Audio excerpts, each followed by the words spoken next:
Are you struggling for consistency in your sim racing? Does your iRating look like a roller coaster? If so, we have good news for you. The way to get more consistent is to first understand what you're doing differently than the professionals. And VRS is the answer. With our competitive subscription, you will have the telemetry, setups, tutorials, and everything else you need to fully analyze your driving. Our data packs and the ability to compare your driving with the best in the world will show you exactly where to adjust your inputs, change your driving line, and shave seconds off of your lap times. And our powerful and precise Direct Force Pro wheelbase and precision pedals are being used by some of the world's best drivers. All these champions agree that VRS hardware is not just the best on the market, it's also priced well below the competition. So if you're looking to upgrade to direct drive and the best pedals in sim racing, VRS is your answer. If you want to get better, get faster,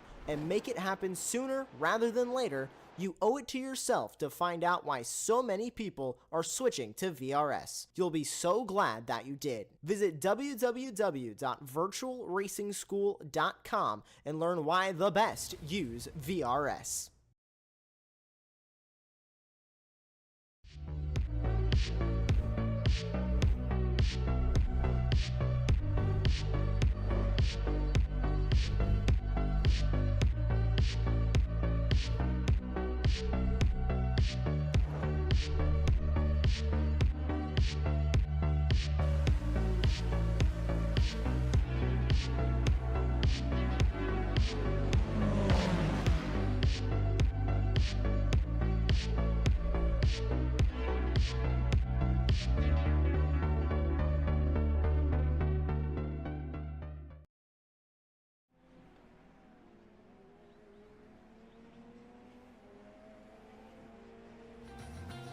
Hello everybody and welcome back to the Radical Sim Racing European Championship We are here at round 7 at Oulton Park, a bit of a change up from what we've had over the past few months. It's a new territory for a lot of these guys, but Oulton Park should be familiar to those on iRacing all round. I'm Aaron Smith, your host here today, and I've got Nathan Richards once again alongside me for the second time in 2 weeks at Oulton Park here. Coincidence? I think not. And then we have Lee Thompson in the production booth as well.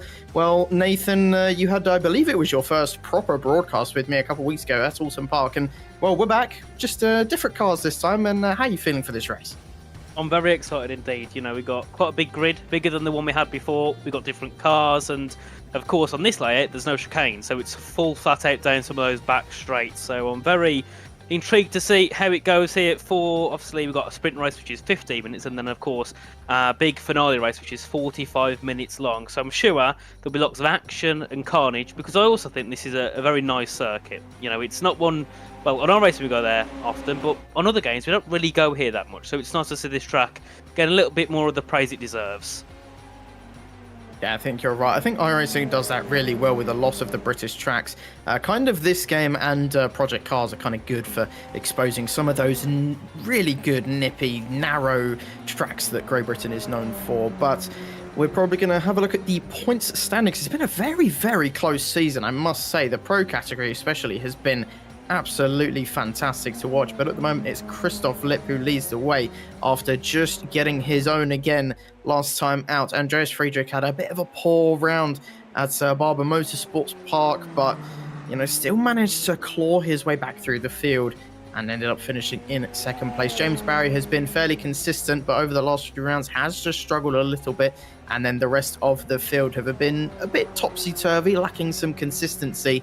And you'd have to say Christoph Lipp definitely looking the favourite so far this season. Now moving on to the AMS, it's a bit more interesting case. We've had the likes of Tom Euler, who looked very dominant at the start of the season, now starting to make a couple mistakes, and it's given the lead to Gabriel Berger, who over the last few rounds has definitely picked up his game, managed to get a couple victories last time out, of course, which has boosted him all the way to the front. I think he was around 30-40 points behind, but after such an amazing round is at the top of the championship. Laliva had the opportunity to take the lead but failed to do so, and you definitely would say it's mainly the top three in that AM category that will be providing the championship battle all the way until about November, when this series comes to an end. As the championship, both categories looking very, very interesting. We now look back on track. We've only got about a minute left of practice, and that's a mistake you do not want to be making on the entry to turn 15. Sorensen there just dipping a wheel onto the grass and nearly spinning the car into the wall. Yep, not ideal, but then again, it's practice. If you're going to make a mistake, make it in the practice session. Don't leave it till the qualifying or the race. But as you was talking about the consistency with the points, you know, you look at Christoph Lipp over the course of the season, he's scored 21 points in round 1, then 32, 0, 31, 33, and 30. So just apart from that one mishap in round 3, it has just been smooth, consistent sailing the whole way for him. So as long as he keeps it like that until the end of the season, which I believe there's about 12 rounds, I don't see any reason why he wouldn't be able to win the championship, because I think we know pretty much in every racing category, consistency is always going to be on the upper hand, I think, especially when you're at the top. Yeah, 100%. I mean, we've seen a couple drivers just not really be that quick, but just because they keep on finishing, in that, top 5, they just manage to sneak their way up, and occasionally they make their way into the lead of the championship. And especially on a point system like this, you just have to be consistent. It's really rewarding if you can make sure that mistakes just don't really happen. And yeah, like you mentioned, Christoph Lipp had, at the start of the season especially, did have a couple rounds where it kind of got away from him, but over the last few rounds, he's been nigh on unstoppable. And is it going to be the same this time round at Oulton Park? Well, over the next hour and a half, 2 hours, we'll find out together as the drivers make their way onto the track for the first time to begin their outlaps and warming up those tyres, preparing themselves for the onslaught that is Oulton Park. It really is a very daring, really tricky circuit, isn't it? It is. It's a track that obviously on iRacing people drive a lot in many different cars, but that still makes it very difficult, because also you've got to get adjusted to all these different vehicles that you take around such a challenging track. Of course, with the chicanes, it makes it a little bit more difficult. than they were running, but still, you know, you're taking so much speed down towards the final part of the circuit. You've got to make sure you get your braking point right, and especially when you're racing, you know, you're going side by side. The last thing you want to do is end up braking too late, or in some cases braking a bit too early and the car flying into the back of you as you're heading towards a few of the braking zones. So, of course, you know, over the first couple of laps, I believe they have 4 laps they can complete. I think over the first 2, the drivers might be just trying to settle in a little bit more to the track, get a little bit more used to having a bit of lower fuel. Maybe there was running a bit more higher fuel in practice, and then obviously the last 2 laps, pretty much you've got nothing to lose. All go for it and see what happens. Yeah, pretty much. And well, luckily for these drivers, it is a lone qualifying session as well, like it is in a normal iRacing session. If it was open qualifying, especially at a track like this, yeah, I would be fearing for my life as a driver, to be honest. Oulton Park in the race is chaotic, let alone on a qualifying session when you've got everyone pushing maximum attack and some drivers, you know, on an out lap, trying to move out your way. Yeah, I think it's best that we stick to a lone qualifying session. On the exit there of turn 3 of Cascades, you really do have to watch out for that off track, and especially in a qualifying session like this. You know, in the race, sure, you can get a couple off tracks and maybe you'll be all right, but in qualifying, if you get one on a lap, it's done. Over. You just have to go again and again and again until you manage to get it right. As you on the exit here, you don't necessarily have to put all 4 wheels off the track. It's just if your left-sided tyres touch that white line, it's game over. As Adam Lock really is putting a lot of lock there through turn 4. Now down into turn 5. Shell Oil's corner, nearly full lock there around there, really struggling to turn the car in. It's looked like a decent lap from Adam Lock so far. Doesn't look like he'll be challenging too far at the top, but again, he is fighting for that AM Championship. Now coming down to Tim Cox's favourite corner in all of motorsports, Knickerbrook Corner. It's really is a fantastic name, that. Now coming up the hill, Clay Hill, turn 13 and 14. We saw in practice dipping your right wheel on the right side of the track will spin you out, but Adam getting it nicely hooks up there through turns 15. Now down into the final section of the track. Some drivers already putting in their laps. Adam Lock gets nice and late on the brakes. Good turn in there. This should be a decent lap. It's been a nice final few sectors from the Brit. This should put him fairly high up, to be honest, in the AM category. And, well, it's only 8th place, to be fair. So maybe that first sector did just cost him too much time. Of course, but you know they've got many laps to go. He can go many more times and hopefully try and find some more improvements here. We've got Scarrett's heading up towards the line now. Still see what he can do. Where will he go up to? I'm not quite sure. I don't think the lap's set there, so we might have had an invalidation there on that lap. You can see a few more cars also heading out onto their laps now. We've got Kiri Kakapoulos. Did I say that right? Because that's a bit of a handful of a name. But he's heading up. There we are. He's heading up towards the line now, and he goes up into 3rd. With a decent lap time indeed, and only 2,000 separating Gonzana and Kira Kapoulis at the 2nd and 3rd, so very close so far as these first laps get underway. I must say, that is a blinding lap by Gordon Hauk, someone who's been struggling a lot this season, kind of towards the midfield, has come to Oulton Park and, well, put his banker lap down, and he's currently on provisional pole, as Gonzaga now comes up to the line to finish his 2nd lap, and I'm guessing he's going to go on top, and he does. 1.5 tenths. That's a good lap from Gregory and Berger as well. They're putting in some decent laps. Only a 10th behind Gonzaga. You'll see the gaps around this track be a lot shorter than they have been at previous rounds. You know, we went to Road America. We had about, 2 or 3 seconds through the entire field. Well, at the moment, it's only about a second as Locke goes up to 2nd place. 1 minute 20 seem to be around where we're going to be. Iyani now goes to the top. This could turn out to be quite an interesting qualifying session, and, well, we're only halfway through. It could be indeed, and, we can see after every lap the times are getting quicker and quicker and quicker, so you've also got to make sure that you've got the best conditions at the right time so you can get your best lap possible. Of course, here in the 1 minute 20s and the 1 minute 21s, it's not that long of a track. You've only got limited space to make time, so you can't afford really to make any mistake around any part of the track. You lose a 10th and you could be a few positions down there as Kyria Kapoulis goes to the top there with a 1:19.9. So the first driver into the 19s now, as we see more people heading up towards the line. And of course, in the AM category, Adam Locke is quickest, just 4 tenths back from the pole time at the moment, and Ian in 2nd, a 10.5 back from the top time. And then of course we can see the gap starting to increase the further we go down as Haig goes back up to the top with a 19.8. Yeah, you know what? The Norwegian of Gordon Haug, it's been no secret that he's really struggled for pace this season.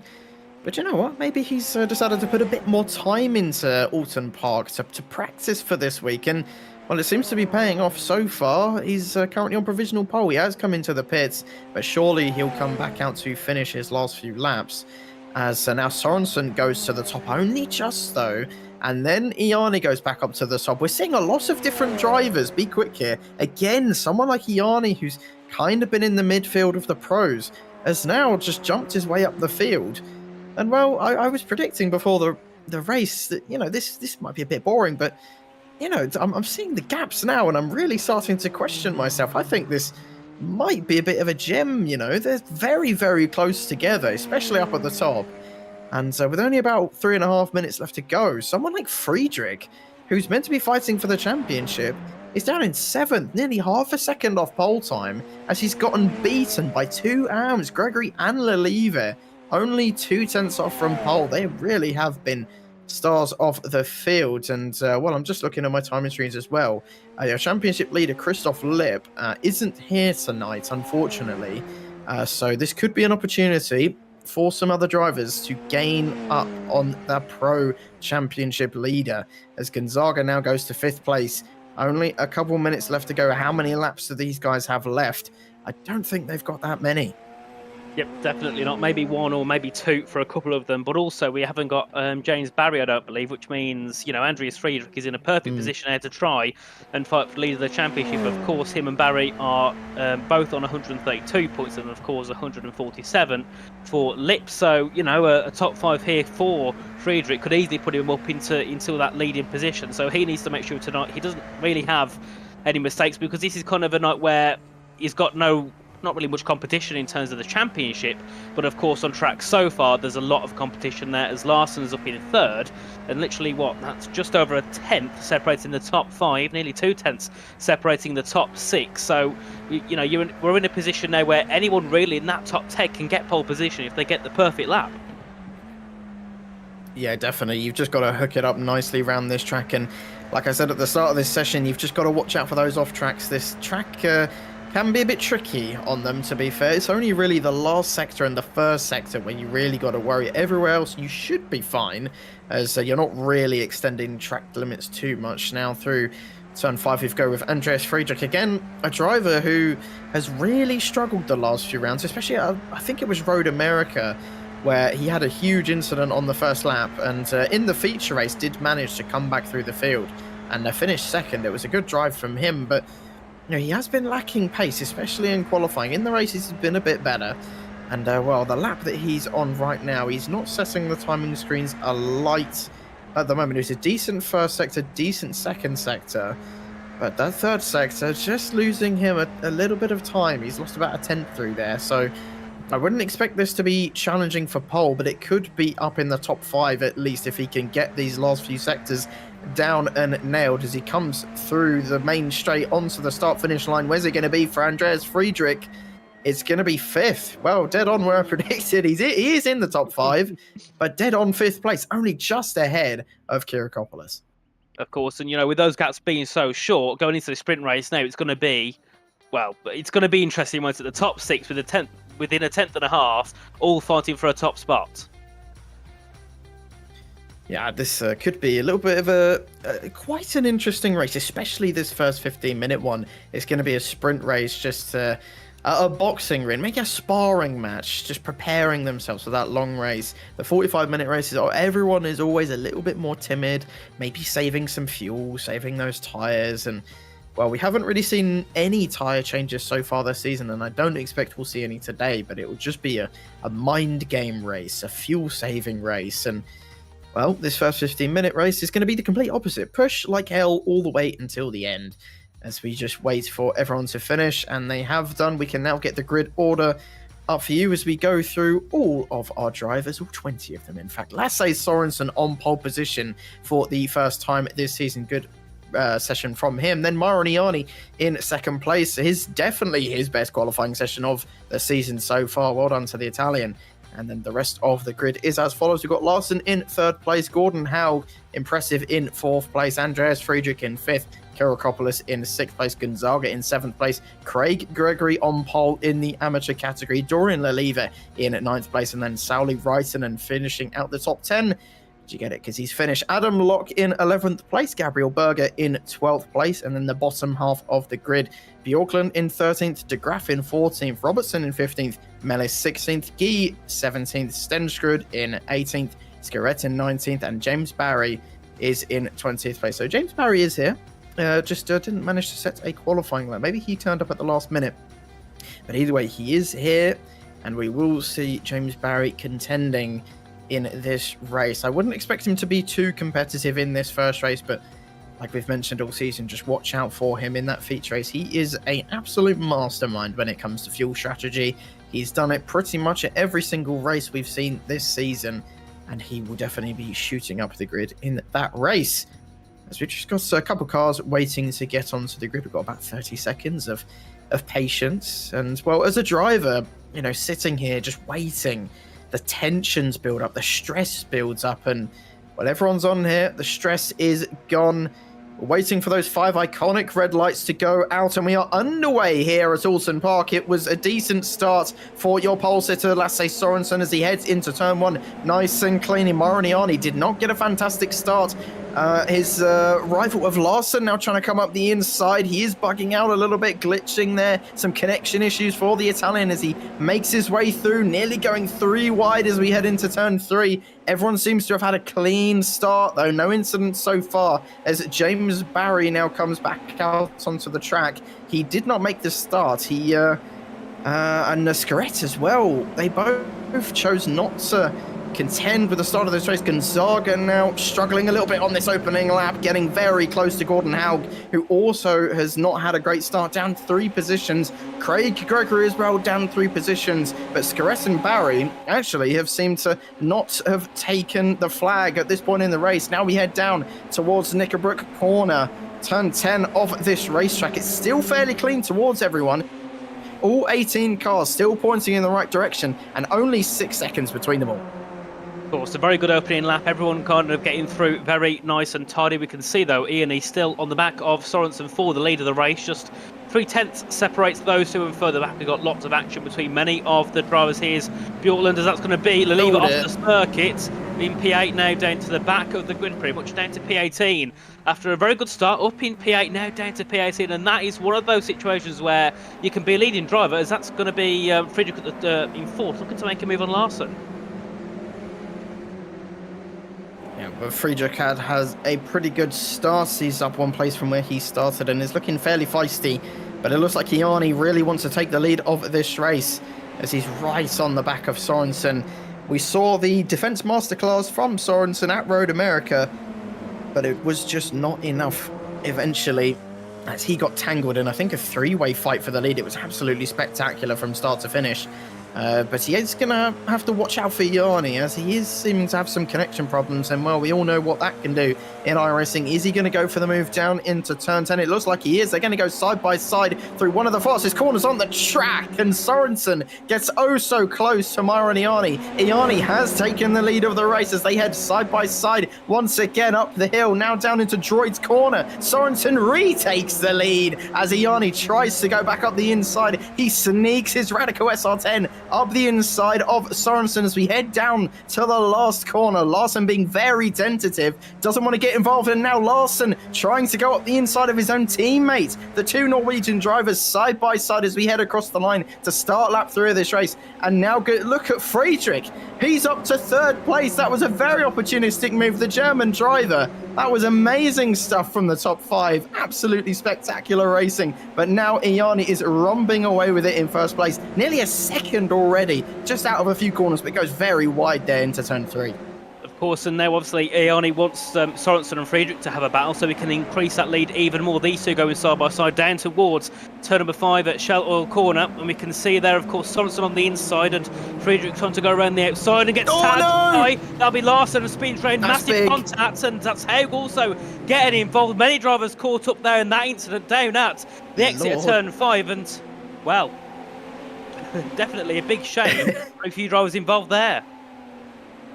Yeah, I think that's pretty much the way I'd sum it up. That was absolutely catastrophic, especially for the likes of Friedrich, who got tagged up there and somehow managed to get away fairly cleanly from it. He's still in 4th place, and we're definitely going to have to look at a replay of that later on, but we've still got some fighting going on. This is Kirakopoulos now overtaking Berger there. That was a very clean move.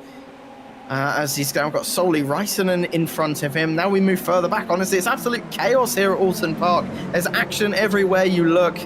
And, well, this is what I was saying in this sprint race. People do not care. It's 15 minutes of fun. It's shorter than the official 20-minute race than they have in the Radical series.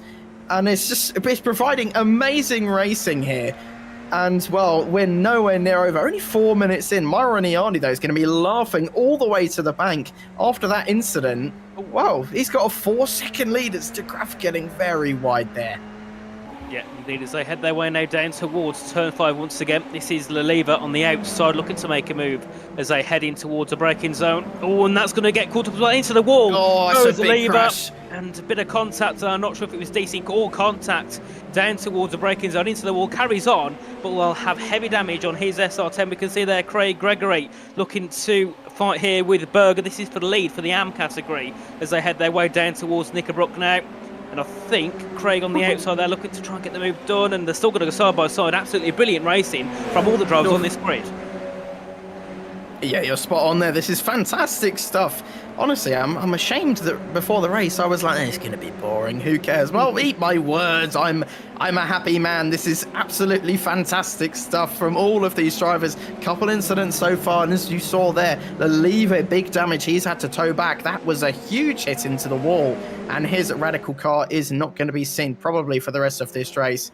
As James Barry actually did come back out on the track, but he is nearly a lap down. So unless anyone else crashes out, Barry is going to stay exactly where he is. But Myron Iani, I mean, props to this man. He fought hard for that lead, and, well, there was that big incident behind, and now he's just running away with it, and we probably won't see too much of this man for the rest of this race.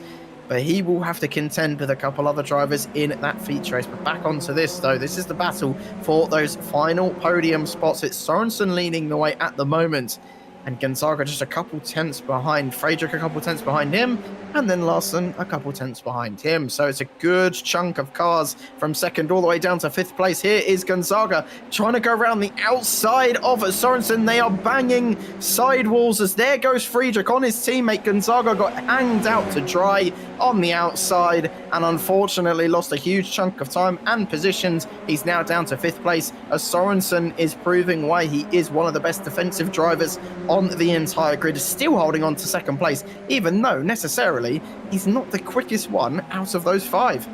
Of course, here you can see Kyriakopoulos down in P11, losing many positions, was up in P8 earlier on, and now in P11 fighting with De Graaf as he's looking to try and get himself a little bit higher in this short sprint race. And we can see at the front there, Sorensen has still got a 4/10 lead over Friedrich, but Innie at the front, he's just bringing that gap. You know, it's half a second a lap he's increasing on those behind. I think he knows that he can push a little bit more because he hasn't got the pressure. If you've got pressure pushing the car, you know, you're going to take a lot of risk. But if you've got no pressure, you can push as hard as you want and have a bit of fun while you're doing so. So that also allows him to kind of practice as well for when we get in towards the main race, and he can kind of see where he can push the car and where he can't push the car. As we can see here, Sorensen in second with Friedrich, Larson and Gonzaga behind, and then we've got Rytonen in P6 looking to also close it and get involved with this battle, but still there's about a second to game before he can try and get himself involved, as we did see De Graaf make a move and G make a move ahead of Kyriakopoulos. He's down now to 13th, so a bit of a poor lap here. He must have some damage on that car, surely. Yeah, you could be right. There were a lot of cars involved in that kerfuffle on about lap 4, was it? About lap 4, where everyone just on the entire grid just decided, yeah, yellow flags. Nah, not gonna choose to see those. Well, here is a replay of what happened. It was between Friedrich and I believe this is Sorensen potentially, who was behind the car that bumped into Friedrich, and then everyone else behind just had to check up. They ran into each other. They caused each other big damage. And, well, it potentially has caused about half the grid with a bit of bodywork damage, bit of aero damage.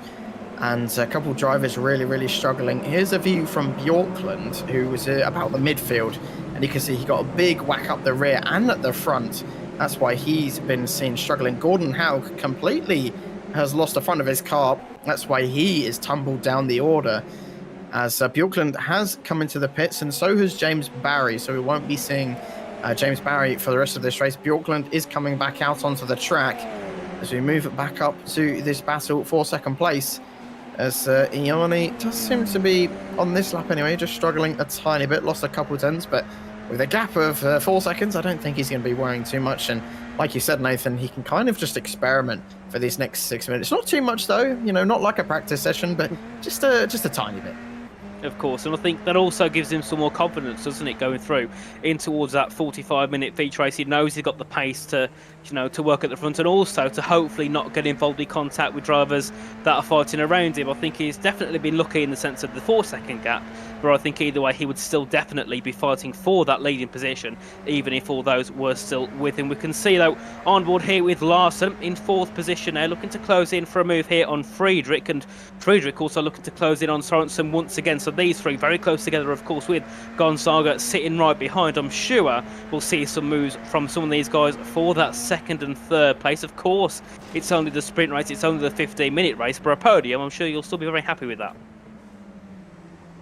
Yeah, definitely. And let's not forget that it judges your starting positions for the race in the feature as well. So not only is it good for points, good for morale, it's just good to prepare yourself for that feature race. And Frederick's getting awfully close to Sorensen, but chooses to back out. As Larson did not quite see what was going on there and nearly ran straight into the back of Friedrich. Was very good awareness there to just slam on the brakes and make sure that he didn't just, well, take Friedrich out of this race. And, well, Larson and Friedrich are both still very lucky to be in this after the incidents that they've had.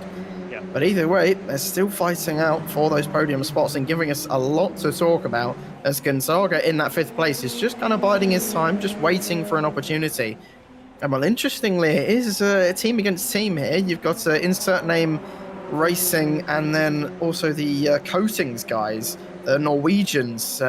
It's very interesting. I wonder how the teamwork is going to be here. Is Larson maybe going to be a bit aggressive? And that's Guy Robertson, who seems to have spun on the exit of turn 1. Fairly easy to do. You do really have to push the car through there.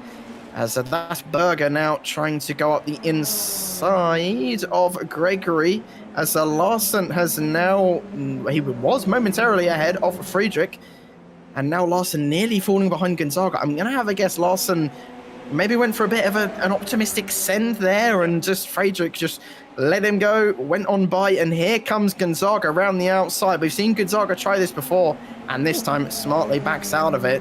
Can he get a bit of an overdraft on the exit? He is trying to find a gap to go through, choosing to go towards the outside. Have to be careful not to make contact through here.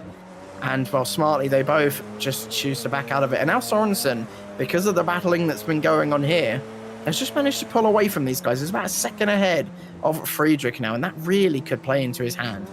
Of course, and it just shows, you know, when you're battling with 2 or 3 cars, how much time you can lose to those ahead. Of course, we can see Ian's now got even a bigger lead over those fighting for 2nd and 3rd, and that will be Gonzaga there closing in very closely, as this is Berger and Gregory once again, of course, fighting for the lead in the AM category. Berger back ahead of Gregory now as they head their way down in towards the end of this first part of the circuit. Going a little bit wide there was Berger, but still will carry a lot of speed through and carry on down towards turn number 5. Can Gregory look to make a move here in towards this next corner? He was having a look there to see if there was room. He's a lot closer now into the braking zone. Can he send it up the inside? No, he chooses just to sit back, because I think he knows, well, if I send it there, we make contact, that's our race done.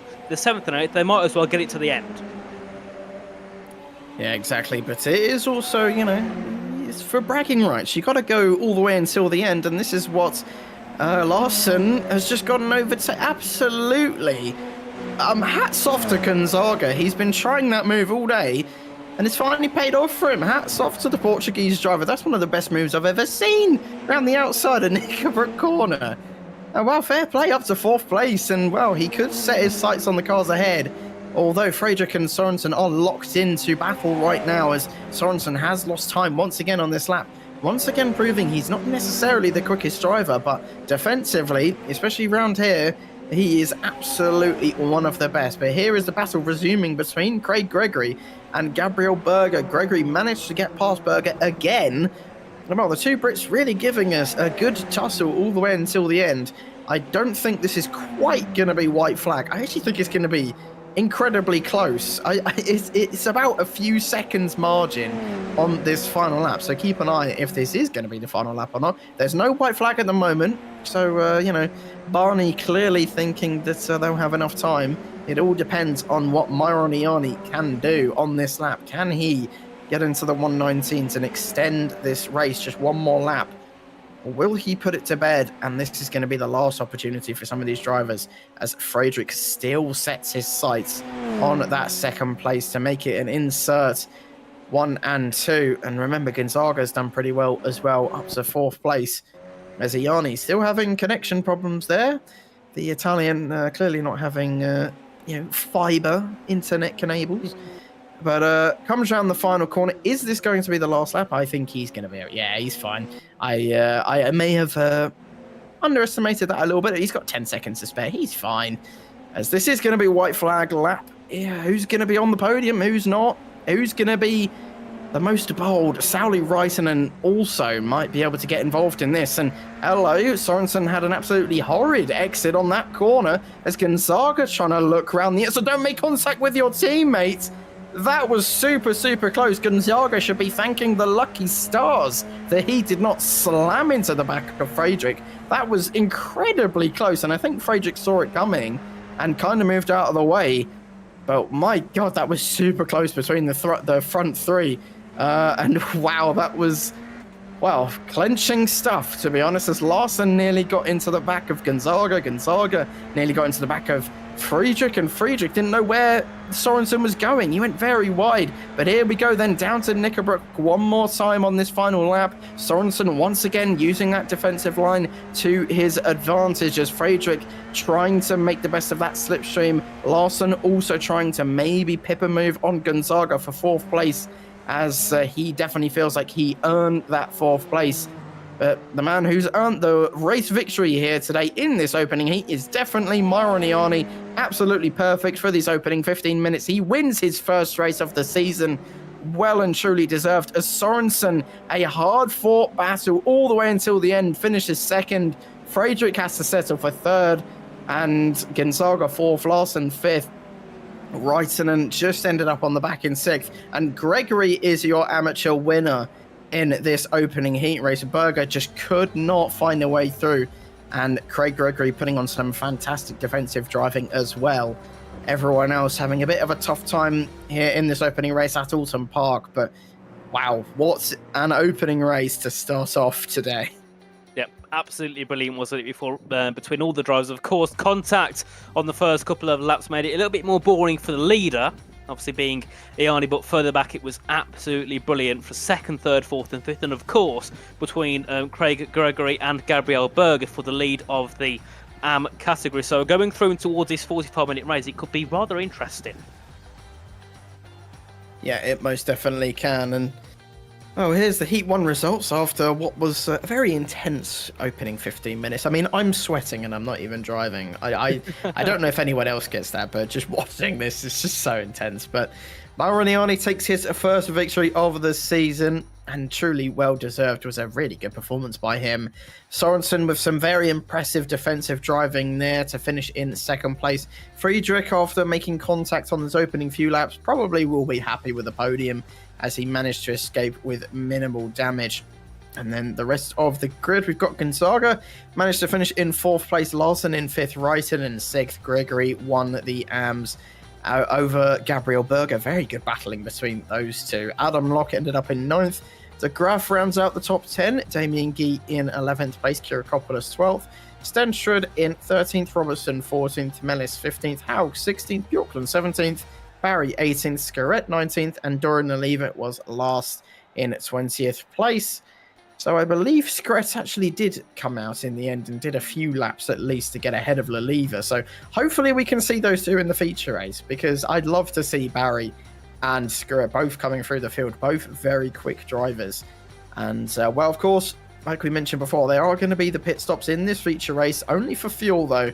So it could be a fuel-saving massacre. But those opening few laps should be as chaotic as we always see in this Radical series. Of course, I can't wait to get underway for this 45-minute race. After what we saw in the 15-minute, we got 3 times that. So I think we've got lots of action on its way. Of course, with the pit stops for fuel, that will also throw a few things in the bag, I think, because some people might be pitting a bit earlier than others, depending on how much fuel they use over their opening stints. So that could also, differ between the leaders if one of them has to pit a lap earlier than the other, and then they can get the undercut to work in the pits with the fuel. So we'll see what happens with that.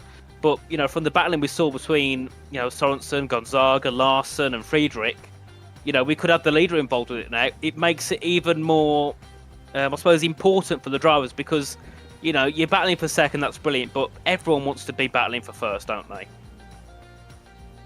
Yeah, of course. And well, we've seen the likes of James Barry be absolutely nowhere in the fight. 5-6 seconds off the lead, and then we come out of the pits, and he's there. He's just in the lead. He's done that on numerous occasions because he's at least a few seconds quicker than everyone else in the pit stop. I don't know how he does it, but he's just magic, to be honest. And, well, we've just got a couple minutes left to wait in this warm-up.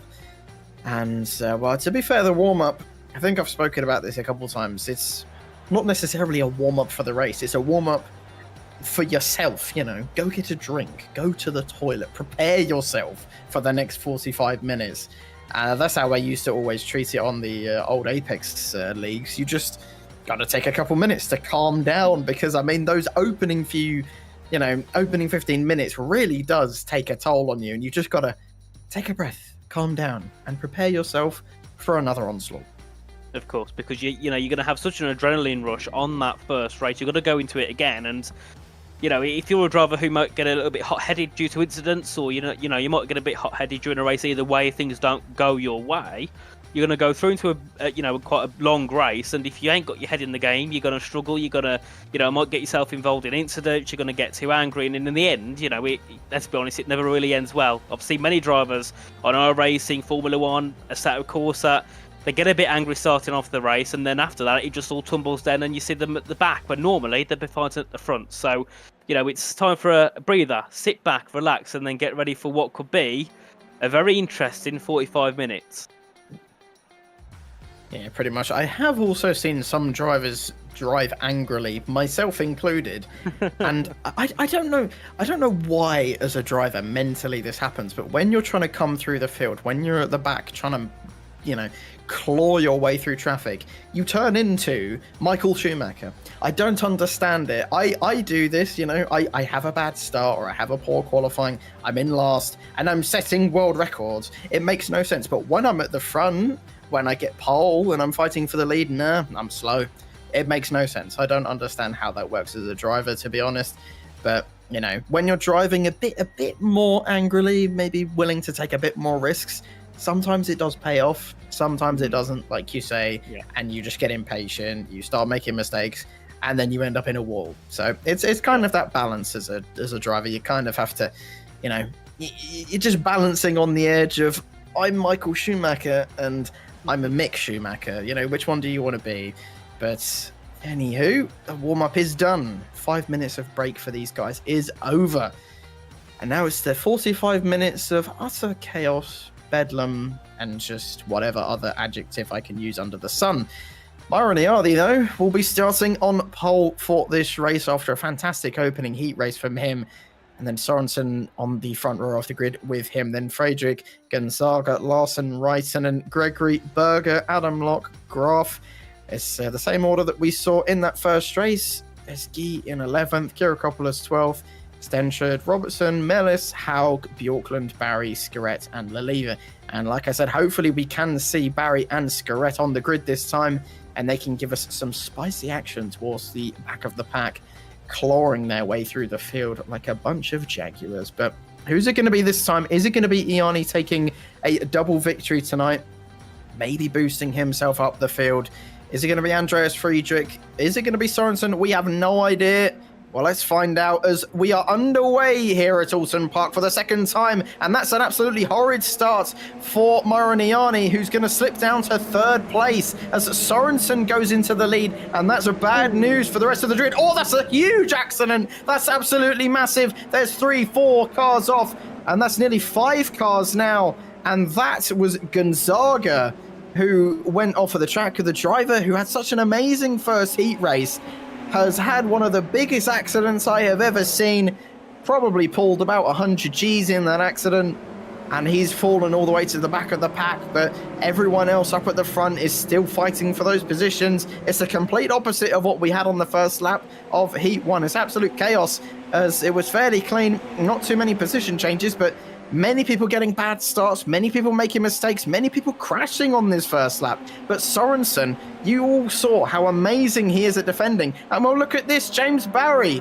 going for 9th place on Kirakopoulos. This man, I mean, he was last on that first lap. He was last. He started from the pits in Heat 1, and he's up to 9th. Yeah, there was, I think, looking at the times of where people are, there was 8 cars involved, 3 DNF, and then we got, of course, Mellis down, who were all quite far back off the pack. So a very big incident to start off this race, just like we saw at Turn 5 in the sprint race. But it's Sorensen who leads ahead of Friedrich and Ian, who had a bit of a poor start in his car, looking to try and get himself back up to the top 2 and trying to get himself back into the lead. We've got Larson in 4th and Gregory in the AM category in 5th, doing a very good job ahead of Wrighton, and then we've got Berger and Locke in 8th, 7th and 8th, and Barry, of course, as we said, started from the back, now up into P9. You know, he's one of the quickest drivers on this grid, I would presume, so I don't think it'll be that long before we see him trying to fight for that top 5. Well, let's wait and find out what James Barry can do, as we've currently got 6 cars in the pit lane, and I suspect we might see some more over the next few laps. It was genuinely just madness on the exit of that first corner. And I don't know if Gonzaga got tagged or he just dropped it by himself. I'm guessing someone hit him. But I mean, either way, it was just absolutely mental. And the drivers who managed to avoid it all deserve some credit. Here is a replay of what happened.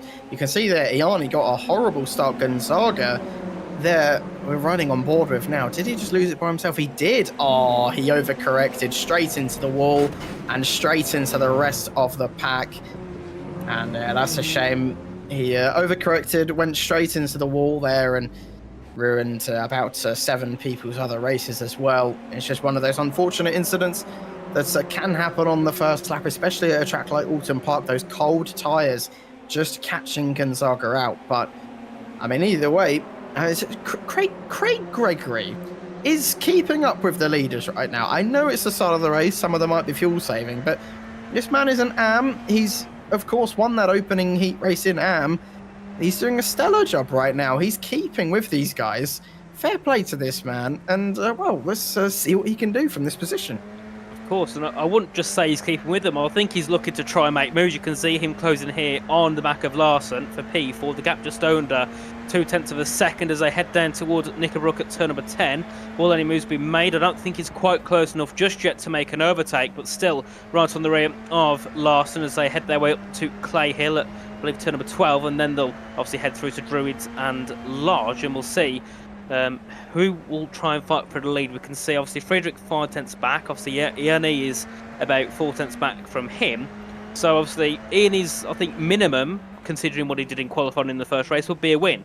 But he's going to get past 2 cars and hold the lead. And pace-wise, so far he's looking strong.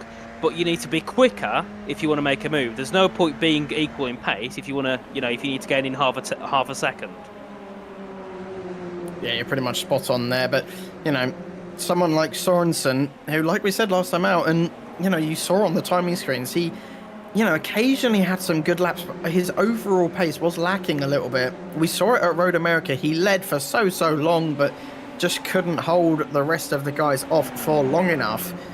But, well, is it going to be the same this time round? Can Sorensen defend from the guys behind? And, well, defend as he might on these, you know, opening 20-odd laps, can he get ahead of them in the pits? That's the important bit. You can do all you want out on track, but if you just get behind in the pits or maybe have a bad pit stop, maybe a poor pit entry, or even worse, if you get a penalty, speeding in the pits or crossing the line, well, it's game over.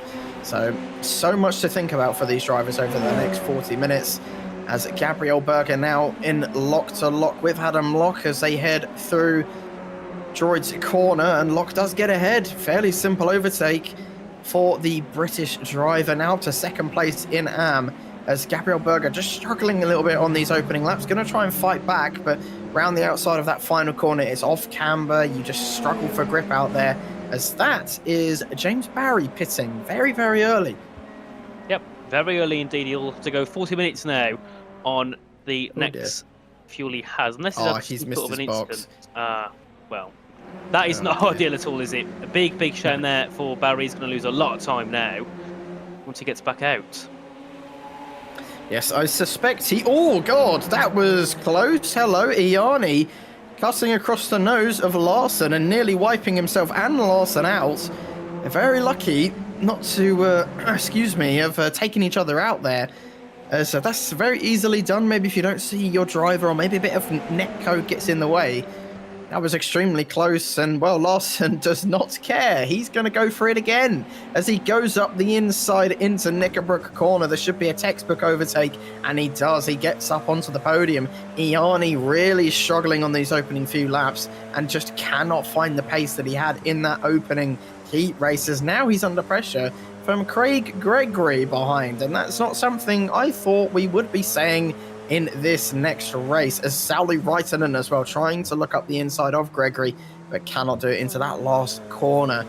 Really confused why Barry's chosen to pit so early on, maybe to get himself into free air, but missing his pit box has cost him a lot of time. In comes Kirakopoulos as well, so maybe some drivers thinking that pitting early is the better alternative this race, and maybe if we're stuck in traffic, that could be the way to go, but I suspect James Barry was the first pit box, didn't realise it, and completely drove past it.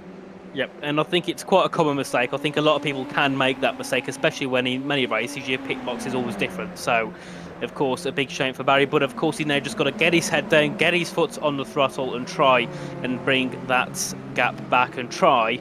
And if he can fight back for the top 10, I think he should be able to do so. Of course, pitting early means he has free air to pull away, and obviously we can see there Kirakopoulos in P13 now. There's just 4 seconds between those two, as we can see Larson now making a move, or making a move up to the inside in towards turn number 10, gets the move done for now in P3, but we can see Larson on the outside for now. Bit of lag there, bit of DC, it seems, for Ian, and Larson looking to he had to back out. He went for it, but had to back out at the last second. Yeah, that's also something that we have to watch out for as drivers. If you see someone blinking and lagging all over the place, you just know that they are going to be problem. You know, they might have huge netcode, and you'll be on the other side of the track and you'll still make contact somehow, as Adam Locke comes into the pits. So many drivers thinking, get the pit stop out the way now and just go from there. And to be fair, as a driver myself, I'd honestly think the opposite. At a track like this, you want a light, agile car, not a heavy one topped up with fuel. So, the top driver's definitely thinking what I'm thinking and trying to go all the way on this fuel tank. But other drivers who are in traffic understandably want to get out of it and are just trying to give themselves a bit of fresh air to push on their own way and not have anyone else to worry or think about. As Andreas Friedrich still chasing after Sorensen. These two have gone wheel to wheel a couple times this season, namely at Road America, when they were fighting for the lead. And Friedrich, of course, ended up making contact and ended up falling down the order. Sorensen nearly got the win in that opening heat race at Road America, but just missed out to Christoph Lepp. It was very, very close between those two. But Sorensen does not have to worry about Christoph Lepp because, he's not here today. So he's going to have to contend with Friedrich instead, as Iani's still defending from the 3 drivers in his rearview mirror. He really is struggling for pace on these opening few laps and still having some connection problems. Hopefully those can get sorted out eventually, but I don't think he's saving fuel. I haven't heard any lifting and coasting from him, so he just genuinely is just a bit slow.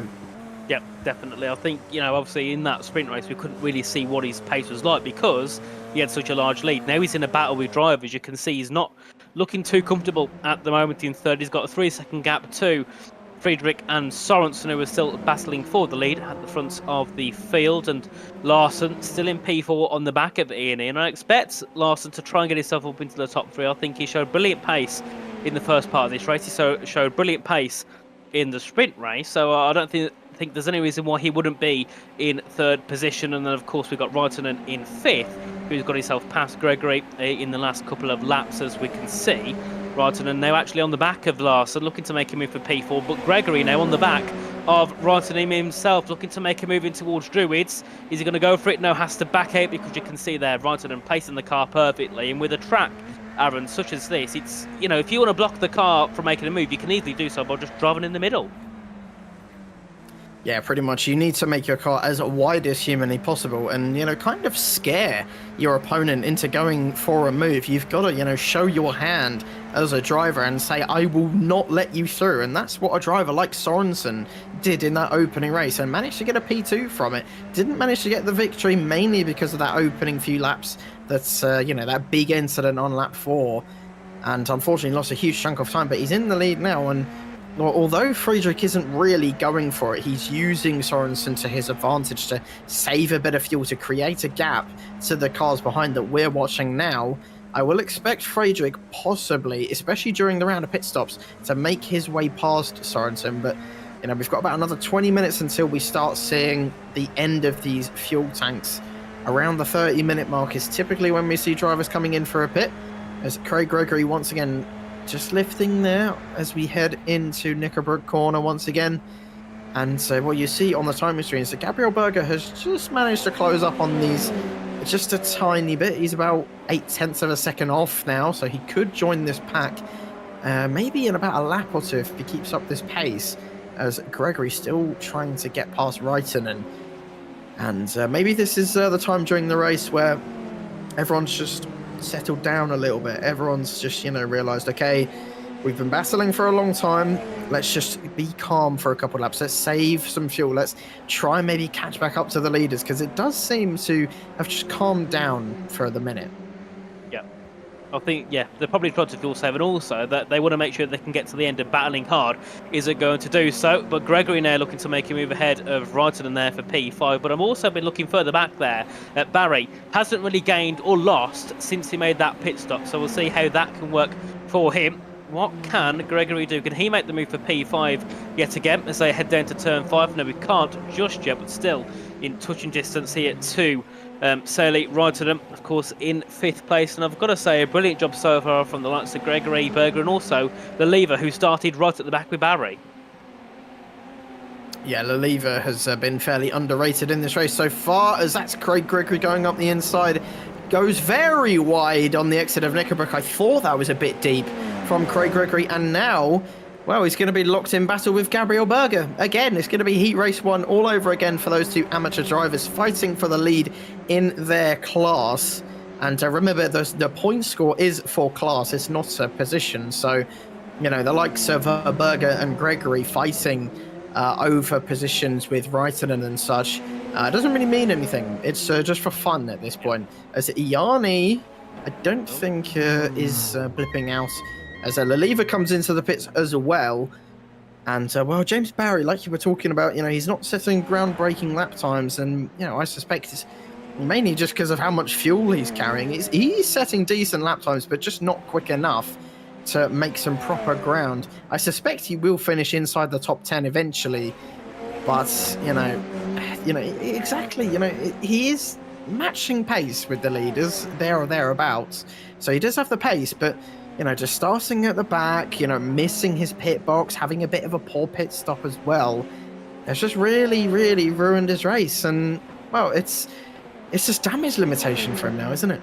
It is. Just got to get to the end and just hope that, you know, maybe a few cars ahead have a bit of a battle and one of them ends up being flung off into a wall, and just make a decision that way, because he's going to have a lot of work to do. And when you're matching pace to the leaders, you've got to take so much more out of the car if you want to make a move. So it's going to be very difficult for him to do anything. As that's obviously Berger there ahead of Gregory, P6 and P7. And, you know, looking at lap times, the likes of, you know, Larson, 19.6s, many others are in the 0.7s, 0.8s, and some of them in the 20s. So he's doing brilliant so far. in terms of his lap times. As we can see, Berger here still ahead of Craig Gregory. These two having a brilliant battle, and it does show when they can battle with those in the top 5 how some of them definitely do deserve in the future a place in the pro seats.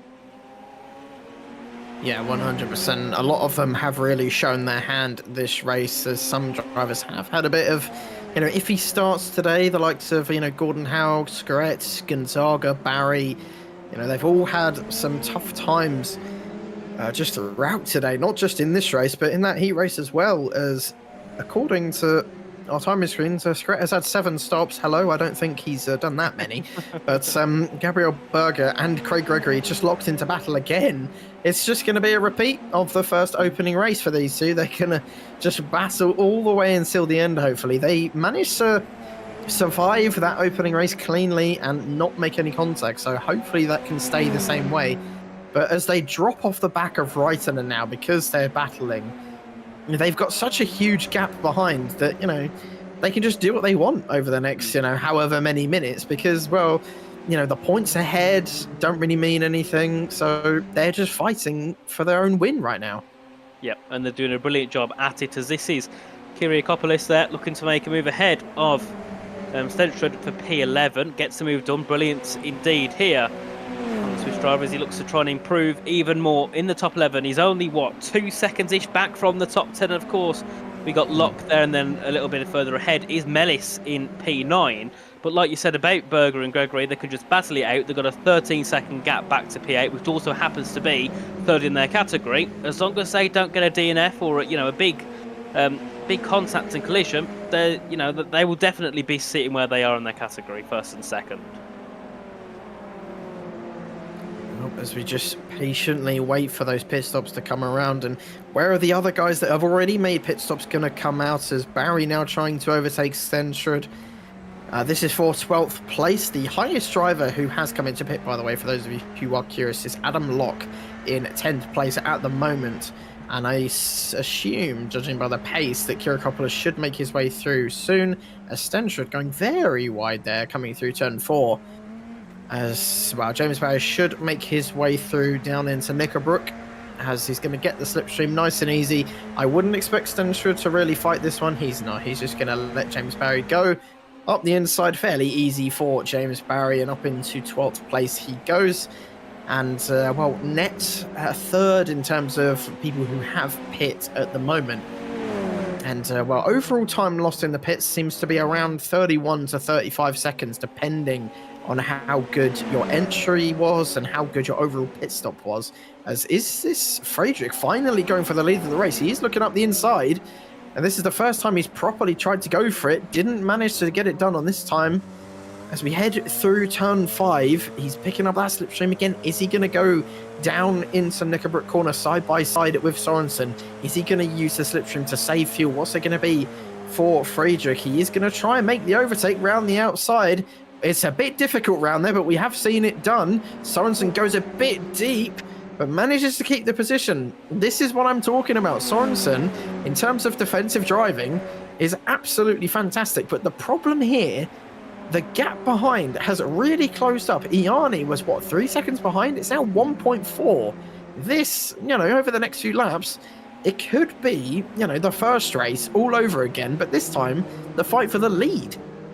Yep, it could be a very interesting one indeed. Of course, we Larson in 4th as well, looking to try and close back up to the top 3. And the gap there, about a second between Iani and Friedrich, of course, for 2nd and 3rd. So we'll see what those guys can get up to. But of course, Friedrich there on that lap is looking for some moves, just letting Sorensen know that he's still there. He's still looking to try and fight for the lead, but Sorensen's defence was absolutely immense on the last lap. And the issue that he has with his defence is it costs him so much time because of how slow he goes into a corner, and of course blocking off Friedrich from making a move. They can lose 4 or 5 tenths in one corner, so that's the only issue that Sorensen has at the moment. As you can see there, Ian now looking to gain in quickly, as this is going to be Kyriakopoulos looking to make a move ahead of Adam Locke into turn 1 for P10, gets the move done, and now Adam Locke down to P11. And I've got to say, those three there, Kyriakopoulos, Locke and Barry, like we said before, they're not gaining, but they're not losing to the leaders. That gap has literally been 35 seconds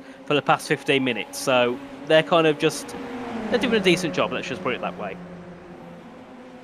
Yeah, pretty much. And I do think it is down to the fact that, you know, Sorensen at the moment is not setting amazing lap times. That last lap from Sorensen was a 20.8, and the last lap from Iani was a 19.8, a second faster. And you can see that Iani has closed the gap right up, and Sorensen now comes into the pitch. Your race leader on minute 20, lap 16 of this race, has come into the pits, and I don't know personally if that's a good choice by Sorensen. He doesn't really have the out-and-out pace. He pretty much had to extend that stint as long as he could. But, you know, maybe I'm wrong. We'll see what Sorensen can do. Maybe he knows something that we don't. And we'll keep an eye on him for those next few laps. If anyone else wants to come into the pits, I don't think so. I'd be surprised if they did, to be honest. But Sorensen now is in the lead in terms of people who have pits. He's about 8 seconds ahead of Kirakopoulos. And that just goes to show, you know, how different those guys' races have gone. And, you know, Melis, who hasn't even pitted yet, is still 30 seconds off the lead. So he's had a pretty horrid time so far at this race, as has Stenscher. They've both been, you know, especially after that first lap, everyone kind of struggled. As Scaret has now pitted 8 times, apparently. I have no idea. The weird thing about Scaret, it says he is counting down the laps. So I'm not sure what's going on with Scaret, to be honest. Maybe he just comes out, does a lap, and then pops back in. I don't know. I don't know what's going on with Scaret there, to be honest. But I mean, you know, I hope he's doing okay. He's obviously chosen not to partake in this race. Here goes James Barry on Adam Locke. Looked fairly easy there. Don't think Locke was choosing to fight that one at all. As again, it doesn't affect the points for either of them. So Locke can just let him go. And now James Barry should be setting his sights on Kirakopoulos up front. Of course, and I've got to say, you know, I do feel quite sad that we haven't got Haig in this battle, because of course, you know, in the first part of qualifying he was, you know, having a real charge, and then obviously in the first race backed up a little bit, had a bit of an incident, but I was very keen to see what he could have done if he was able to partake in this race. So a big shame to see him and also Geet not take part either. Of course, those two got caught up on that lap 1 incident. We can see here Andreas Friedrich, our leader now, heading down towards turn 10. We've got Ian in second and Larson in the top 3, and then Reitonen a little bit further back in 4th place, and then another 3-second gap back to Berger and Gregory. And look at that gap they've pulled there to Robertson. It's over 15 seconds. You know, they're pulling nearly half a second a lap out on Robertson, as that was there Barry making a move ahead of Kyrgiakopoulos for P10.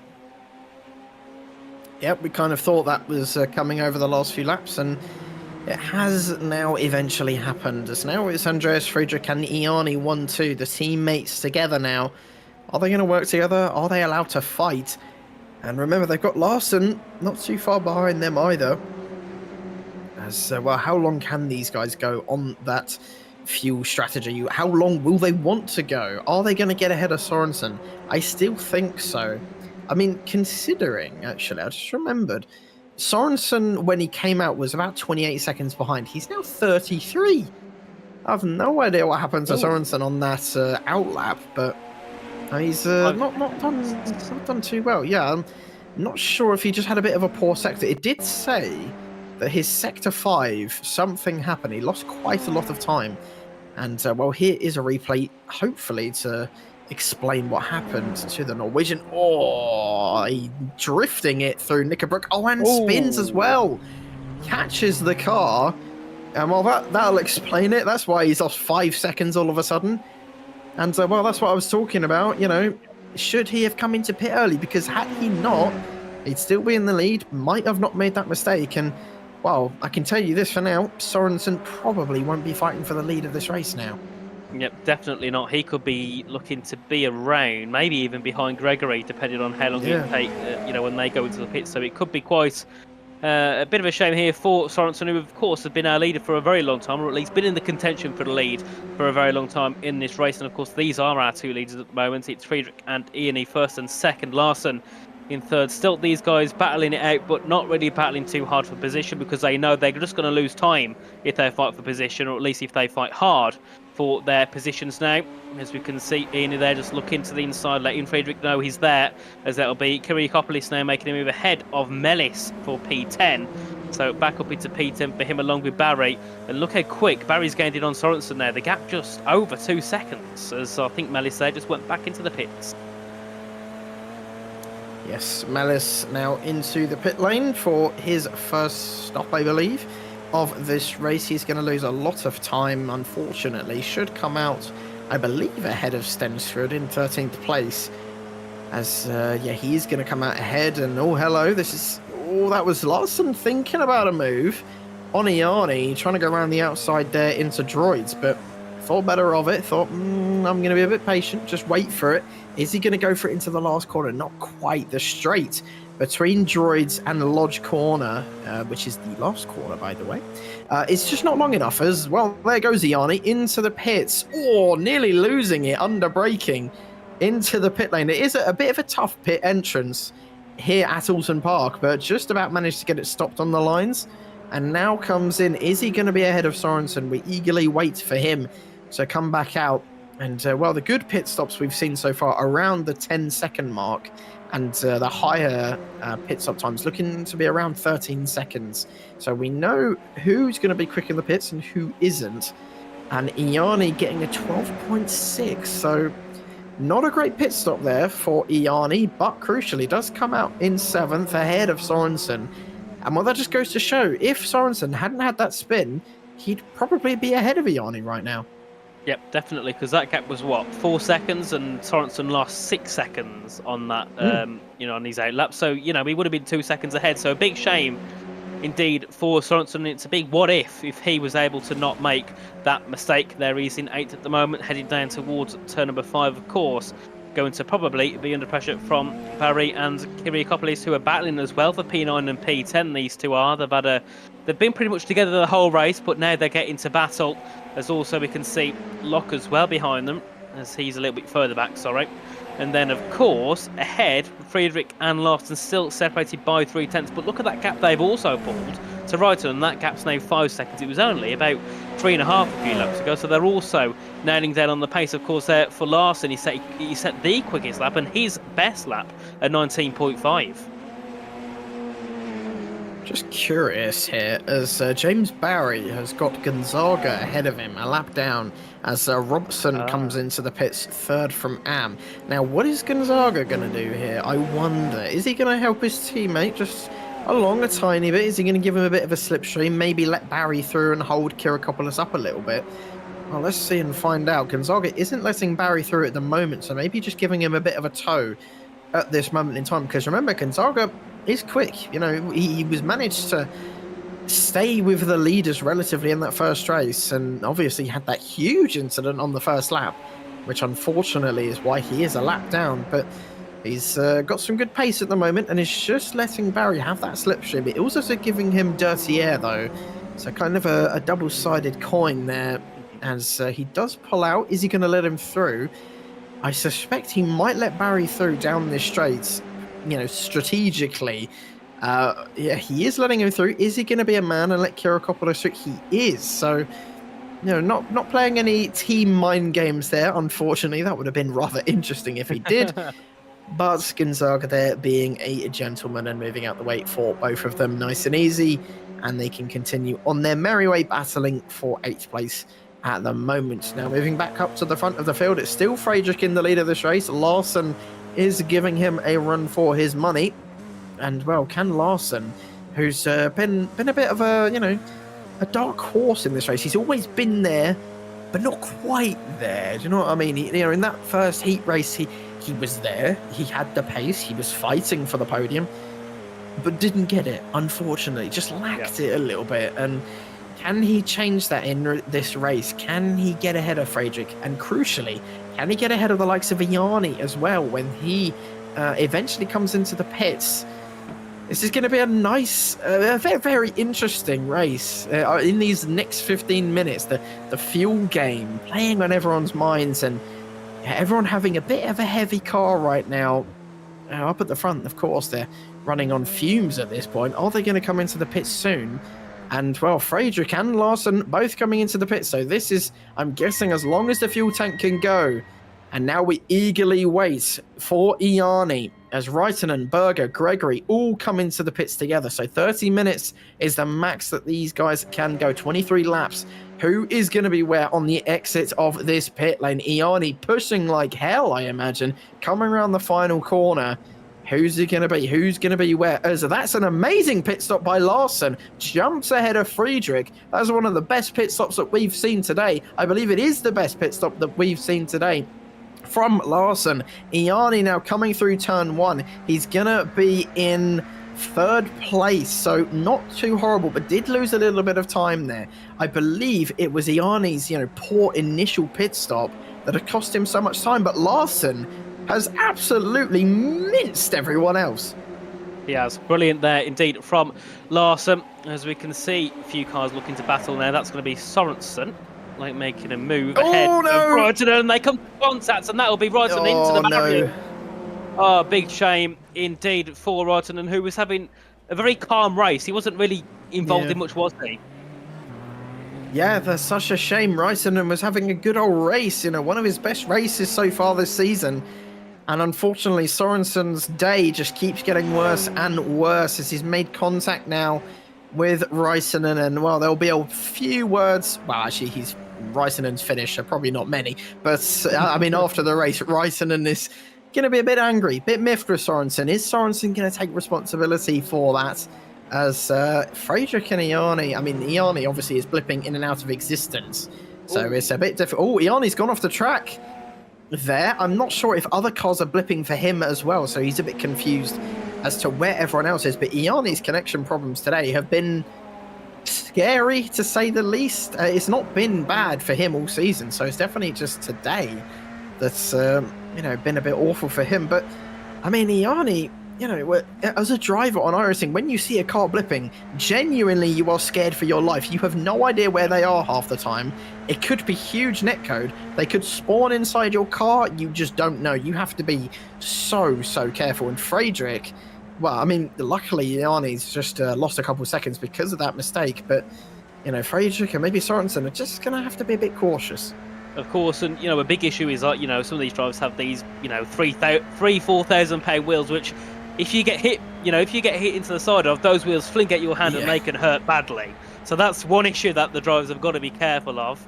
As I've also got to say, Barry and Kiriakopoulos was down in P9 and P10. We was thinking, they're not really going to make much work because of the position they're in. As we can see a move being made by Kiriakopoulos, but I've got to say, brilliant job to now fight for possibly P4. Yeah, they've done pretty well in those opening rounds of pit stops, and pitting early might have actually done them some good in avoiding some traffic, just getting their own laps down on the board and gaining time on the leaders. And, well, for Kiriakopoulos and Barry, it still could, potentially, whatever happens in this race, it still could be a podium. Iani obviously seems to be struggling a little bit. Sorensen as well for pace. It still could be a podium. Kiriakopoulos, was, I think, towards the midfield starting. Barry was last, so, I think Barry's performance has been slightly more impressive, but either way, they've both been very, very good this race, and both been locked to one another, basically setting, identical lap times. Barry can get past, but doesn't seem to be able to drive away, and then Kiriakopoulos is good defensively. It's been fantastic to watch between those two.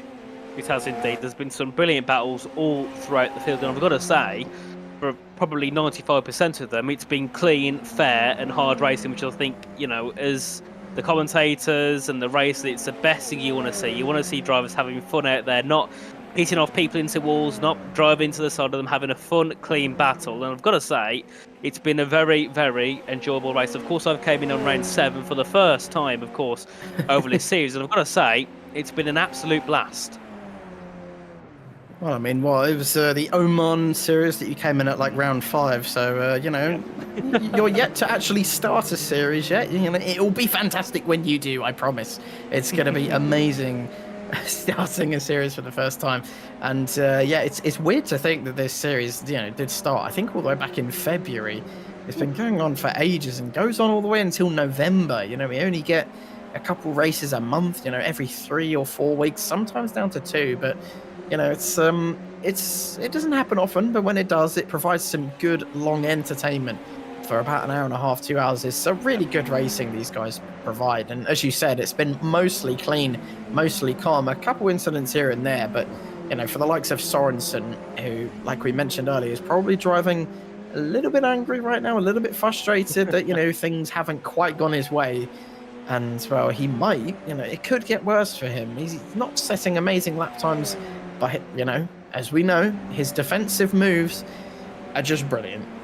Yeah, indeed. It could still be a P4 for him, though, if he can hold off the likes of Kyrgiakopoulos and Barry behind in P5 and P6. So still, either way, many points to add to his championship tally. Of course, Innie in third, Friedrich in second, and Larson, who leads by 2.2 seconds, doing a brilliant job, of course. Been a little bit unlucky over these past couple of races, but doing a very good job now to have that lead and try and get a win here. Yeah, it's just, battling up and down the grid. It's going to settle down, I suspect, over the next few laps. Everyone, of course, coming in for their pits has managed to spread a couple people out. Maybe some drivers who were a little bit off the pace, got some good pit stops. As Sorensen there getting very squirrely on the exit of turn 3. He really is struggling this race. Maybe he overheated the tyres a little bit over these last few laps as we come towards the last 10 minutes of this race.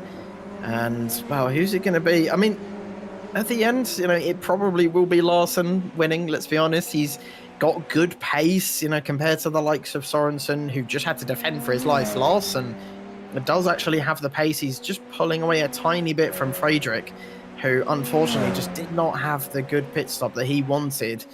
And, well, I mean, hats off to Larson. It's genuinely, I think it is the best pit stop overall today. And yes, it is. He was just incredible. The quickest out of everyone. I think De Graaf's pit stop might be a little bit skewed, and same with Gonzaga, as they came in for damage more than fuel. But Larson, yeah, hats off. The quickest pit stop of today. Barry nearly got the quickest pit stop. Shock, he's just a god when it comes to pitting. But of course, Barry missing his pit box. I genuinely think, had he not, he possibly could be up with Iani right now. That did cost him a lot of time. Of course, it is a big shame for him indeed. What we can see here, now obviously P5 and P6 looking to gain in here on the back of Sorensen. James Barry set a 19.4, the fastest lap of the race, and Kyrgiakopoulos set a 19.5, which is also one of the best lap sets in this race. So those two now on the hunt for Lasse Sorensen, who's in 4th position. You can see there.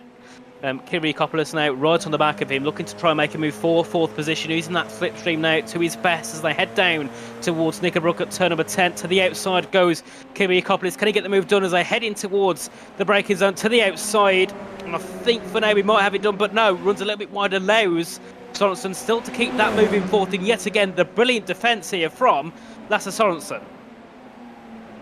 Well, he's done it pretty much all of today. He did it at Road America. And although he's not had the best of races, his defensive ability is still very much there. But how much longer can he hold on to this position? I just don't know. What's James Barry going to be able to do? He nearly went for a move there, thought about it, but just backed out and thought better of it. He kind of suspected contact and just chose to live to fight another day, as we are getting ever closer to the end of this race. As Friedrich has just closed up a couple tenths on the leader. It is still 2 seconds around abouts, as that's very wide for Kyrgiakopoulos. That's 100% an off-track. I think Sorensen might have got on one as well. Not sure what the off-track limit for these guys is, but whatever it is, they're definitely making the best of it and using up every single off-track and extra they've got. As Sorensen goes a little bit deep, is this going to allow the slipstream for Kyrgiakopoulos? He's only about 2 tenths behind. Is it going to be a repeat of what happened last lap? Sorensen loves to go towards the inside line, and this time lets Kyrgiakopoulos go up the inside. And is Sorensen going to try and go for a switchback? Because that's Barry. Oh, that was super, super close.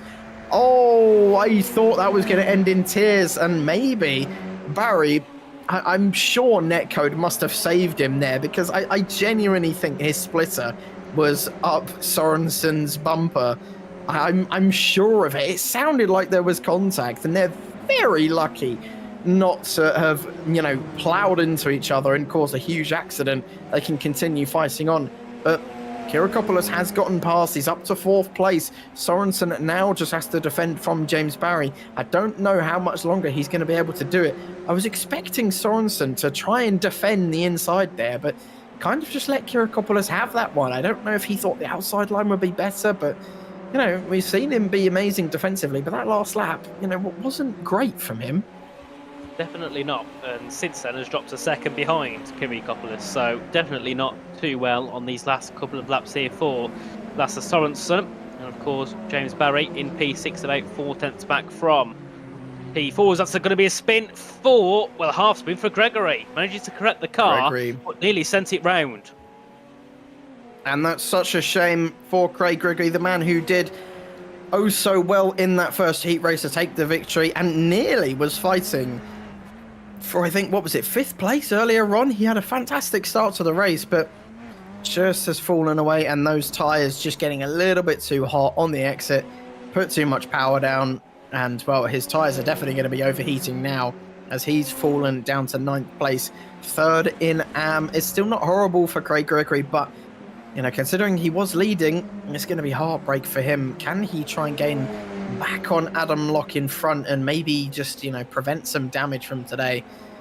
As, well, Craig Gregory has had a, you know, albeit a great day in terms of racing, but just that one mistake can ruin it. And, well, can he just maybe gain one more place to say it wasn't too bad in the end? But here's Lasse Sorensen once again getting very, very loose on the exit of turn 3. As James Barry looking ever more like he's going to pounce at any moment. But what's he going to do? Is he going to go for it into Knickerbrook? He is a little bit far back, goes a bit deep into turn 5. He's about 3 tenths of a second behind. He is close, but I don't know if he's close enough. He'll close up very quickly with the slipstream as the sun sets here at Oulton Park. James Barry getting very close, but just not close enough. He has to back out of it and just has to sit behind the Norwegian utterly painfully for another lap. And just, you know, letting Kyrgiopoulos get away as they were locked in battle for so long. And, well, James Barry can kind of only hope for 5th place now for his best bet. Of course, and the pressure here for Sorensen will only keep amplifying because, you know, when you got a championship protagonist, one of the fastest drivers on the field, chasing you down for P5, when you want that P5 as much as he does, you're going to be under a lot of pressure. So Sorensen's got to keep his cool now for these next couple of laps. I think about 3 laps, albeit, won't it? Something like that here in this race. So he's not got long to go to defend here from James Barry, as we can see here. Andreas Friedrich in P2, actually gaining in quickly to last, and that gap now 1.6 seconds. But of course, I don't think we'll see much of that gap come down that much more, of course, because we've only got a few laps to go. And Larson's been pretty much perfect, hasn't he, today? Pretty much perfect. Yeah, I would say in that first heat race he probably could have done a little bit better, but yeah, in this race he has been pretty good, to be honest. Probably, you know, if we had a driver rating system, he definitely would be, you know, my pick for driver of the day anyway. He has been great in this race. And, you know, a driver who we're used to seeing fairly high up the field, but we haven't really seen too much of him at the front. Well, today he's put an end to that, and he's done absolutely superbly. It's not over, though.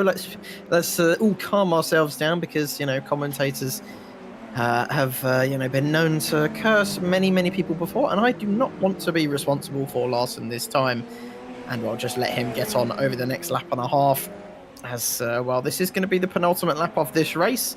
Not quite close enough for it to be white flag yet. James Barry still trying to get onto the back of Sorensen, but just lacking a tiny bit, as Barry over these last, I want to say 10-ish laps, has really struggled in terms of fighting. He struggled against Kyrgiopoulos and is struggling now against Sorensen.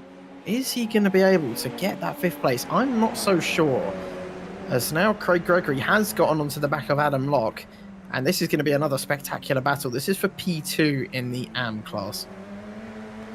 Of course, we'll see here what Craig Gregory can do now as they head their way down this long back straight in towards turn number 10, and a brilliant slipstream there for Craig Gregory. Goes to the outside as Barry makes the move ahead of Sorensen. We should see Craig Gregory here make the move ahead of Adam Locke. They go side by side in towards turn 10, and Locke keeps it just for now as they head their way around, and still up in that P2 position for the AM class. Can Gregory make a move in towards Druids? I don't think he can. He's looking for it, but not quite close enough, but definitely going to go for it next lap round, I think. Yeah, he's got to go for it. And, well, I was saying, can Barry get past Sorensen? Well, he did it. So he made me shut my mouth, and that's very close contact there. Craig Gregory getting stuck, and that's Kirakopoulos and Barry both coming into the pits on the final lap. They both did not have enough fuel to get to the end, and that is heartbreak for both of them. As, wow, that's just a horrid way to end the race. As well, Barry did get past Sorensen, but they just both miscalculated the fuel by 1 lap, and they've both had to, painfully drag themselves into the pits. And it's just going to be a dogfight between those two for P9 now on this final lap. And, well, they've, they're just in their own little world, so they can just fight to the death on this final lap. Well, I said Kirakopoulos and Barry, they were fighting throughout this race. Well, it's going to end that way as well. They're going to be all the way dogfighting. Well, that's thrown a spanner in the works of this race, and something none of us were expecting, really.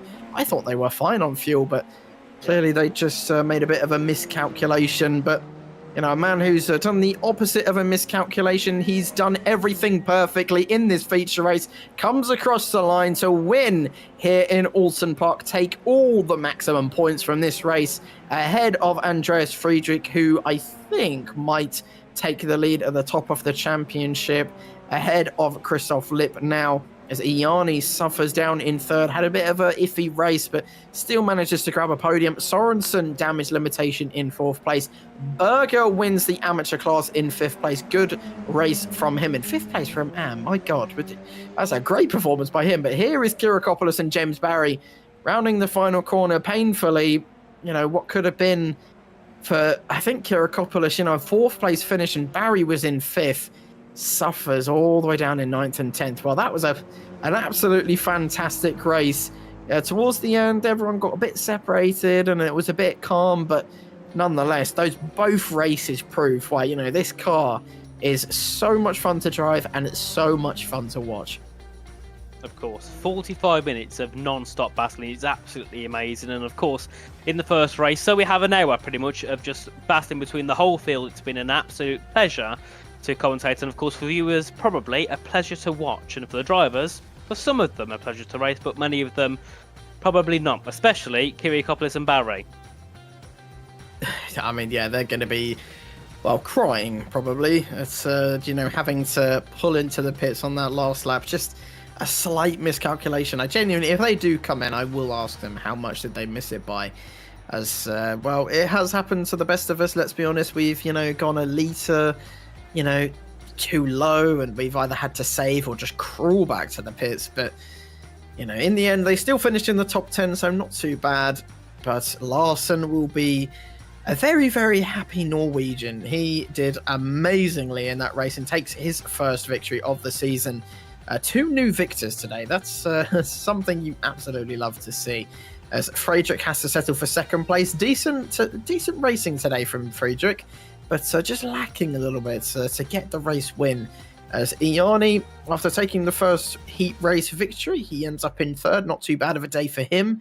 And Sorensen, what could have been? The man on pole in that Heat 1 race had a bit of a poor start and just slipped down a little bit. And then, God, what a horrid feature race for him, but still managed to finish in 4th. So that kind of just goes to show how mental this race was.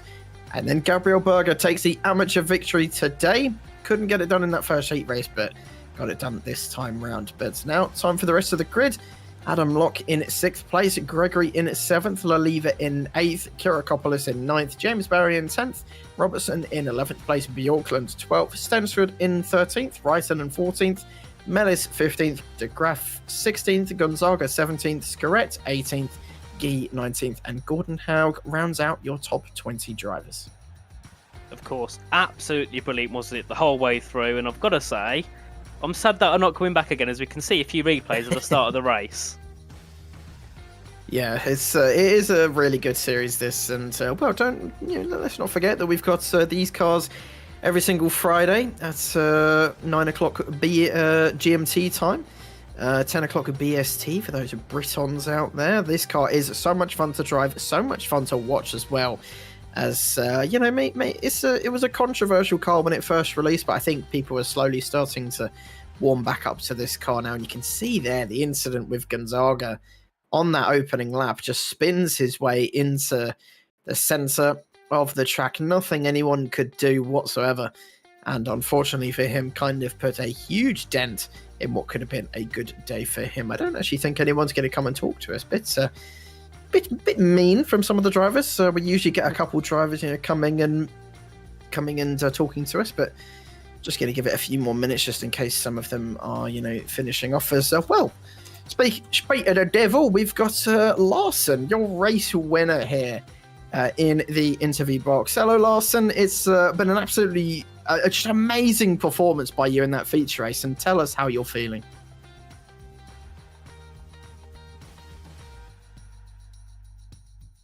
Larson? Yeah, sorry. I'm here. Finally, a really, really good race. I'm really happy with this race. Yes, I can definitely gather that you are. It's your first proper race victory of the season, and well, it was not an easy race at all, was it? I mean, that first opening heat race was just chaos, and then the feature race was even more chaos, and yet you managed to take the victory ahead of everyone else. Yeah, I had some fuel saving that was insane. I passed the finish line with 0.2 liters of fuel in the cars. You got that one absolutely spot on, and that's what you have to do as a driver. You need to get your fuel saving on top, and you ended up with the race victory because of it. I think it was the quickest pit stop we saw today. In terms of today and how good you were, do you think maybe we could potentially see you fighting for these wins more often, like we have seen with yourself and Sorensen in recent weeks? Yeah, for sure. I'm determined to make it happen. I want to win more races, so need to practice a little bit more, and I'll be up there. Yeah, we hope to see you, as you and Sorensen have both been extremely quick in recent times. But heading into the next round, how are you feeling for where we're going? Because I wish I knew where we were going. Is it Laguna Seca? I think it might be Laguna Seca. You probably know this better than I do. But if it is Laguna Seca, how are you feeling for that race? I really look forward to it because it's a track I like. I had the good pace there earlier, so I think I can do good on that track. Well, it is an absolutely fantastic track. It is somewhat similar to Oulton Park in certain ways. It is a bit narrow and very, very tricky, a bit bumpy as well, but should be an entertaining one nonetheless. Well, congratulations, Larson, and thank you for coming and having a chat with us. And before we let you go, anyone you want to give a mention or a shout out to? Yeah, of course, my team, our sponsors, IGL Coatings, Sanna Trafikkskole, Elverdi. Without them, we hadn't been here, so big thanks to them. Well, thank you for coming and having a chat with us, Larson, and well, congratulations on your first victory of the season. Go enjoy it. Thank you. And that was your race winner for tonight, Larson, getting a fantastic victory. And we've got another man waiting in the booth to come in for an interview. And Nathan, I'll let you have your first interview of your Apex Racing TV career. Gabrielle, can you hear us? Hello, I can. Hello, welcome in. So, first of all, brilliant race today. Obviously, in that feature race, getting first in the AM class. Give us a bit of a talk through. How did that race go for you overall? I think it went about as well as it could have done. It was a tough battle all the way through, pretty much until the last, 3-4 laps when Craig drops it, unfortunately. But yeah, I had to push just to keep pace with them towards the end there. It was exciting from where I was at. Of course, and in the championship, going into this round, I think it was about 3 or 4 points between you and I think it was Adam Locke. I'm not quite sure off the top of my head. That sounds right. Well, you've increased that by a decent amount now, so you can settle down a little bit more. But of course, with another 5 or 6 rounds left to go, there's still going to be a lot of pressure. So do you still think you're in the place to take this championship? I'm in with more of a shot than I thought I was a couple of races ago. Obviously, we've got Tom been missing the last couple of weeks. I expect him to be back, and he'll be really quick. I'm missing at least one race over the summer, so we've still got quite a long way to go. So we'll have to wait and see. Of course, and last thing from me, I've got to say, that battle between yourself and Craig Gregory over the whole race was absolutely superb. I presume you two enjoyed it as much as we did. Yes, yeah, it was a lot of fun. I thought I did a good job to kind of get ahead of him and stay ahead, but I think he did a really good job, I think, of fuel saving in the first stint of the feature race, because he had a much shorter pit stop than I did. I did overfuel a bit, but he was, I don't know, second and a half ahead of me out the pits, so I had to push really hard to catch up with him. And then we had a good scrap. Indeed, it was absolutely brilliant to watch. So before you go, any mentions or shout-outs for anyone? Craig's the main one on my mind. It's so unfortunate that he crashed out, because he deserved, as good a finish as well. And I always prefer to do overtaking on the track properly rather than letting someone spin. So it'd be nice if we had a battle to the end. But that's just how these things go sometimes. Of course. So, brilliant evening, mate. Thank you for joining us for an interview. We hope to see you again next time. See you then. All right. Bye. Well, that was Gabriel Birgit, your second place man in Heat 1 and your victor in the final race. He did a good job today and definitely was probably one of the cleaner drivers out there. Really good racing from himself. And, that's probably going to bring us towards the end of racing today. Not seems like anyone else is going to come and have a chat with us. And, Nathan, just your final thoughts on what you've seen today. Absolutely brilliant. Through qualifying and the two races we had, it was a brilliant spectacle to watch. And I've got to say, looking through at the championship as well, the standings, also very, very close. Of course, a few drivers missing today, but it also gives the others who are a little bit further back a chance to jump up. So, obviously, for the next 5 or 6 rounds, I think this championship could get very heated for both the AM and Pro. And it's one of those where, from what I've seen today at least, you look in the standings, you see people down at the bottom fighting for pole, fighting for the top 5. It's kind of like you never know who's going to win, do you? Yeah, that's a series that just is good. That's why we love every single time this race comes around. It's always close, always good in qualifying and both races. And like you say, it's given a couple drivers some good boosts today. And hopefully next time out they can pick up from where they left off. But that's going to bring us to the end of today's racing. And it's been absolutely action-packed from start to finish. And, from myself, Aaron Smith, Nathan Richards, and Lee Thompson, we will see you in just about 3 weeks' time for round 8 of this fantastic championship. See you then.